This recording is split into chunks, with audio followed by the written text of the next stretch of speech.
Welcome to my channel. This video sponsored by School of Business Organization. School of Business Organization இது work from home ஆப்பர்ச்சுனிட்டிங்க. இது வந்து 100% genuine and ட்ரஸ்டடான ஒரு job. So இந்த ஒர்க்கை வந்துட்டு வீட்டில் இருக்கிறவங்க, so means house wife, job தேடிட்டு இருக்கிறவங்க, ஜாப் பண்ணிகிட்டு இருக்கிறவங்க டெய்லி ஒரு 1 hour டைம் ஸ்பெண்ட் பண்ணால் போதுமானது. இந்த ஜாபை வந்து நம்மளால் எடுத்து பண்ண முடியும். ஸோ இதனுடைய காண்டாக்ட் டீட்டெயில்ஸ் உங்களுக்கு வேணும், ஸோ இந்த ஜாப்பை பற்றி தெரிஞ்சுக்கணும், டீட்டெயில்ஸ் வேணும்னா இந்த வாட்ஸ்அப் நம்பருக்கு கண்டிப்பாக டெக்ஸ்ட் பண்ணுங்கள். ஸ்கிப் பண்ணாதீங்க, பெரிய தப்பு. தினம் 300 ரூபாய் சம்பாதிக்க அரிய வாய்ப்பு. இன்ஸ்டாகிராம், ஃபேஸ்புக் பயன்படுத்த தெரிந்தால் போதும். Content post and content publishing மூலமா தினம் 300 ரூபாய் சம்பாதிக்கலாம். இந்த வேலை செய்ய 5 நிமிடம் போதும். Work training support, group communication support, all language customer live chat support, முக்கியமா சொந்தமா ஒரு பிசினஸ் ஸ்டார்ட் பண்ற அளவுக்கு உங்களால கற்றுக்கொள்ளவும் முடியும், சம்பாதிக்கவும் முடியும். இந்த வேலை வாய்ப்பு வழங்குவது 5 வருடத்திற்கு மேல ரன் ஆகிட்டு இருக்க நம்ம தமிழ்நாட்டு company school of business organisation private limited. மேலும் விவரங்களுக்கு டிஸ்கிரிப்ஷன்ல கொடுத்திருக்க நம்பருக்கு வாட்ஸ்அப் பண்ணுங்க. நீ நம்ப மாட்டீங்க, டாப் 926 இன்ஸ்டியூட்ஸில் தமிழ்நாட்டில் 180 இன்ஸ்டியூட்ஸ் இருக்குது. இந்தியாவில் இருக்கிற டாப் 926ல் 180 இன்ஸ்டியூட்ஸ் தமிழ்நாட்டில் இருக்குது. எவ்ரி வீக் டெக்னாலஜி அப்டேட் ஆகுதுங்க. இப்போலாம் லாஸ்ட் 2-3 இயர்ஸாக நீங்கள் COVID-19 அப்புறம் பார்த்தீங்கன்னா it's not years, every week ChatGPT வந்த பூம் வந்ததுக்கப்புறம் எவ்ரி வீக் அப்டேட் ஆகுது. பசங்க ரைட்டாகவே அப்ஸ்கில் பண்ணிக்கிட்டே இருக்க வேண்டியது இருக்குது. இது ஒரு கவர்மெண்ட் ஜாப் இல்லை. ஒரு டிகிரி முடிச்சு ஒரு எக்ஸாம் கிராக் பண்ணால் உள்ளே போய் உட்காந்துடலாம், அப்படி இல்லை. நீங்கள் டெக்னாலஜியோட கம்ப்ளீட் பண்ண வேண்டியது இருக்குது. ஜஸ்ட் பேசிக் லெவல் சயின்ஸ் டிகிரியை வச்சு இங்கே எதுவுமே பண்ண முடியாது. ஏன்னா நம்மளோட மினிமம் எக்ஸ்பெக்டேஷனே 50,000 சேலரி அப்படின்னு போகும்போது கண்டிப்பாக ஒரு ப்ரொஃபஷனல் லேர்னிங்குள்ளே போனால் மட்டும்தான் அந்த ஸ்கோப் ஜாஸ்தியாக இருக்கும். நான் சொல்கிறேன், நெக்ஸ்ட் 10 இயர்ஸ்க்கு semiconductor going to rule over. Semiconductors தான். இப்போ ஆப்பிளோட ஐஃபோன் ப்ரொடக்ஷன் 2025க்குள்ள 25% ஐஃபோன் ப்ரொடக்ஷன் தமிழ்நாட்டில் தான் இருக்க போகுது. ஸோ ஒரு ஐஃபோன் ரெடி ஆகிறதுக்கு 7-8 கம்பெனி வேலை செய்யணும். அது எல்லாமே செமிகண்டக்டர் கம்பெனிஸ் தான். இப்போ நம்ம ஊரில் CECRன்னு சொல்லுவாங்க, central electro chemical research institute, காரைக்குடியில் இருக்குது. ஃபியூச்சர் எலக்ட்ரிக்கல் வெஹிக்கிள்ஸாக இருக்க போது, பேட்டரிஸாக இருக்க போது 12th மார்க் தான் எலிஜிபிலிட்டியே. நீங்கள் உள்ள வெறும் 30 சீட் தான். நீங்கள் உள்ளே போனீங்க அப்படின்னா உங்களுக்கு 1-on-1 இன்ட்ராக்ஷன், மென்டரிங், அந்த என்டையர் காலேஜ்லேயே இந்த ஒரு கோர்ஸ் மட்டும்தான் இருக்குது. ஸோ முடிச்சவங்களாம் எங்கே இருக்காங்கன்னு யோசிச்சு பார்த்தீங்கன்னா டெஸ்லாவில் ஒர்க் பண்ணிட்டு இருக்காங்க. பயாலஜி இன்ட்ரெஸ்ட் இருந்த எல்லாருமே டாக்டர், MBBS, BDS இதை மட்டும் யோசிக்கிறாங்க.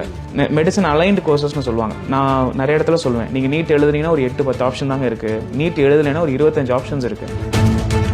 லாஸ்ட் இயர் அண்ணா யூனிவர்சிட்டிக்கில் சிவில் இன்ஜினியரிங் கோர்ஸ் எடுத்தவங்க வந்து ஒரு 4000 பேர் தான். நீங்களும் வீடு கட்ட போகிறீங்க, நானும் வீடு கட்ட போகிறேன். கன்ஸ்ட்ரக்ஷன்ஸ் இல்லாமல் எந்த பிஸ்னஸுமே ஆப்ரேட் ஆக போகிறது இல்லை. ஆனால் சிவில் இன்ஜினியர்ஸ் இல்லை. ஈவன் 6-7 மந்த்ஸ்க்கு முன்னாடி Chennai metro rail project notification, civil engineering முடிச்சுட்டு கேட் கிளியர் பண்ணியிருந்தீங்க அப்படின்னா உங்களுக்கு 60,000 70,000 பேக்கேஜ், கவர்மெண்ட் ஜாப். ஆனால் படித்தவங்க இல்லை. இப்பயுமே வந்து ப்ரொஃபஷனல் டிகிரிக்கான அந்த ஒரு மவுஸ்ன்னு சொல்லுவாங்க இல்லையா, அது குறையவே இல்லை. ஸ்டில் கொஞ்ச நாள் டவுனாக இருந்தது. இன்ஜினியரிங் சீட்ஸ் வந்துட்டு காலியாக இருந்தது அப்படிங்கிறதெல்லாம் பார்க்க முடிஞ்சது. பட் பாஸ்ட் 2-3 இயர்ஸாக எடுத்துக்கிட்டோம் அப்படின்னா இப்போ கம்ப்ளீட்டாக ஃபில் ஆகிறது நம்மளால பார்க்க முடியுது. இன்ஜினியரிங் சீட்ஸாக இருக்கட்டும், அண்ட் நீட் எக்ஸாமுக்கு எவ்வளோ மாணவர்கள் இப்போ ப்ரிப்பேர் பண்ணிட்டு இருக்காங்கிறதையும் பார்க்க முடியுது. ஸோ இந்த ப்ரொஃபஷனல் டிகிரி கோர்சஸ்க்கு வந்துட்டு இன்னும் அந்த ஓப்பனிங் இருக்குன்னு நீங்கள் நினைக்கிறீங்களா? எப்படி அது வந்து ஸ்டூடெண்ட்ஸ் அணுகுறாங்க? எஸ், கண்டிப்பாக நிறைய கோர்சஸ் இருக்குது. இப்போது அண்ணா யூனிவர்சிட்டி கீழே மட்டும் 120 இன்ஜினியரிங் கோர்சஸ் இருக்குது.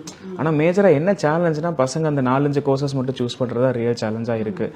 ஸோ அதனால தான் உங்களுக்கு இன்னும் பசங்க நிறைய பேர் ஜாயின் பண்ணாலும் அன்எம்ப்ளாயபிலிட்டி ரேட் ரொம்ப ஜாஸ்தியாகவே இருக்குது. அதாவது எம்ப்ளாயபிள் டேலண்ட்னு சொல்லுவாங்க. ஒரு கோர்ஸ் படிச்சுட்டு இண்டஸ்ட்ரிக்கு எம்ப்ளாயபிளாக இருக்கணும் அப்படின்னா அது ஒரு பெரிய கேப் இருக்குது ஆக்சுவலாக. ஸோ பசங்க டைவர்சிஃபைடாக கோர்ஸ் சூஸ் பண்ணுங்கிறது தான் ரியாலிட்டியாக இருக்குது. எல்லோரும் CSE, AI, டேட்டா சயின்ஸ் இந்த மாதிரி போகிறாங்க. இப்போ AI டேட்டா சயின்ஸ்லாம் எடுத்திங்கன்னா கோர்ஸ் டிஃபைன் பண்ணி 4 வருஷம் தான் ஆச்சு. ஸோ டீச்சர்ஸு இப்போ தான் ஆன்லைன் பிளாட்ஃபார்மில் அப்ஸ்கில் பண்ணி பசங்களுக்கு சொல்லி கொடுத்துட்ருக்குறாங்க. ஸோ பசங்களும் அவங்களோட சேர்ந்து படிக்கிறது ரெடியாக இருந்தால் அந்த கோர்ஸை சூஸ் பண்ணலாம்.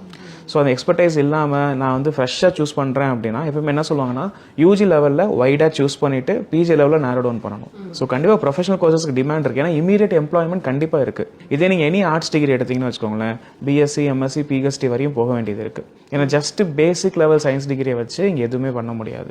ஏன்னா நம்மளோட மினிமம் எக்ஸ்பெக்டேஷனே 50,000 சேலரி அப்படின்னு போகும்போது கண்டிப்பாக ஒரு ப்ரொஃபஷனல் லேர்னிங்குள்ளே போனால் மட்டும்தான் அந்த ஸ்கோப் ஜாஸ்தியாக இருக்குது. நிறைய கோர்சஸ் இருந்தாலுமே இப்போ நாங்கள் படிக்கும் போதுமே சரி, இன்ஜினியரிங் படித்து முடிச்சுட்டு வெளில வரப்ப எல்லாருமே போய் விழுந்தது என்னமோ IT செக்டர்ல தான் விழுந்தாங்க. ஈவன் தோ இவங்க ECலேருந்து வந்திருப்பாங்க, ENDலேருந்து வந்திருப்பாங்க, மெக்லேருந்து வந்திருப்பாங்க. பட் எல்லாருமே போய் ஒரு IT கம்பெனியில் தான் இருக்கிறாங்க.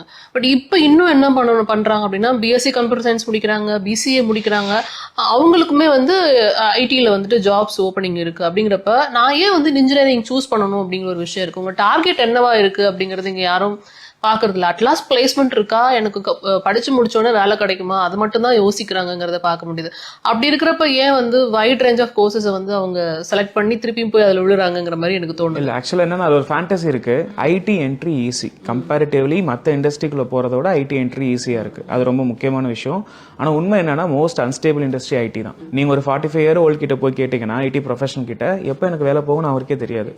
ஏன்னா காசு கட் பண்ணுறதுக்கு ஃபர்ஸ்ட் ஐடியில் எப்பயுமே நடக்கிற ஒரு விஷயம் தான்.